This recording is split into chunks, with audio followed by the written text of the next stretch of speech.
আজকের রাত্রটাকে আপনারা কি রাত মনে করতেছেন? মেরাজের রাত। এই একটা ভুল।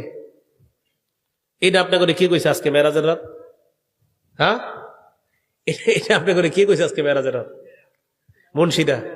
আচ্ছা, আজকে মেরাজ এই জাতীয় বর্ণনা কেমনে যায় এসে পড়ছে আল্লাহ জানে, এর কোনো ভিত্তি নেই।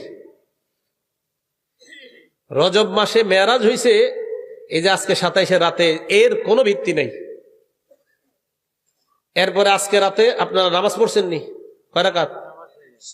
হ্যাঁ, এসা তো পড়ছেন, আর পড়ছেন নি কিছু? 12 রাকাত পড়েন নাই? আচ্ছা আচ্ছা। সবে মেরাজের কোনো নামাজ নেই, সবে মেরাজের কোনো রোজা নেই, মেরাজের কোনো নামাজ নাই, মেরাজের কোনো রোজা নেই, কিচ্ছু নাই। মানে আমি যে বললাম না, সহজটার একটু কঠিন বানাইবেন এখন, যে না এটা তো কিছু একটা দরকার। মানে কি দরকার আপনার? দরকার মানে ওই যে কিছু টাকা টুকা তুইলা জিলাপি খাবেন, এই তো। এটা করবেন না। আজকে মেরাজ, এর কোন সহি নির্ভরযোগ্য কোনো প্রমাণ নাই। হ্যাঁ, রাসূল করিম সাল্লাল্লাহু আলাইহি সাল্লাম মেরাজে গিয়েছে, এই কথা তো সত্য। মুসলিম শরীফের 300 নম্বর হাদিস, লম্বা হাদিসের মধ্যে আছে, রাসূল করিম সাল্লাল্লাহু আলাইহি সাল্লাম উনি মক্কা থেকে বাইতুল মুকাদ্দাস পর্যন্ত গিয়েছেন। সেখান থেকে রাসূল করিম সাল্লাল্লাহু আলাইহি সাল্লাম ঊর্ধ্ব আকাশে সিদরাতুল মুনতাহা পর্যন্ত ভ্রমণ করেছেন। এগুলো তো সত্য কথা।